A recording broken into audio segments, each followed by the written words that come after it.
Alecto, I've been inspired by your attachment to Kalma. I feel as if I need something to dote on. Something to pet and cuddle and praise for terrorizing the locals. Something that can defend me. Technically, Malcolm fulfills these qualities, but it's not the same. Since the honey badger proved too unruly, I decided to look for a new companion. The raven seemed rather poetic and morbid, but as it so happened, fate intervened. One of the guards found a group of abandoned wolf pups at the outskirts of my southern compound. General Malcolm was going to send them to Dr. Nesbitt as future test subjects. Luckily for him, he's not stupid enough to do this without my permission. What most would see as a filthy charity case, I see as a rare and prime opportunity. An opportunity to train a feral wolf as a pet. With any luck, the pups will retain their wild and feral nature, but still be loyal to me and my guards. I of course took first pick. I picked a cobalt gray pup. I named her Lady.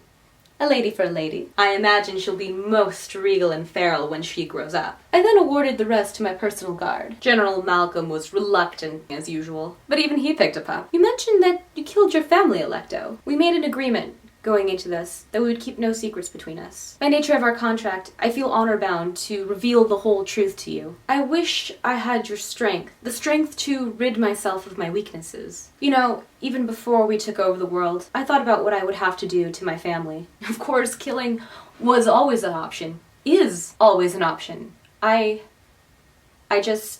couldn't do it. I thought briefly about altering their memories or brainwashing them, but then they would lose their essence. So I decided there was really only one practical solution to this. I sent them to live in the mansion in the Antarctic base. My father claims house arrest, but I've told him it's for their own good. They would be in grave danger if they weren't monitored and protected 24/7. Besides, they want for nothing. My parents don't have to struggle and work, and my siblings have never gone a day without food. Not since I became ruler of half the world. But every time I visit, I'm greeted by a silent mansion. And when I do hear a noise, I find my brothers and sisters playing. But when I approach, they just stop and stare at me. My mother just breaks down crying. They hate me. They can't even stand the sight of me. Sometimes I feel like it would have been a mercy for them and for me if I had just...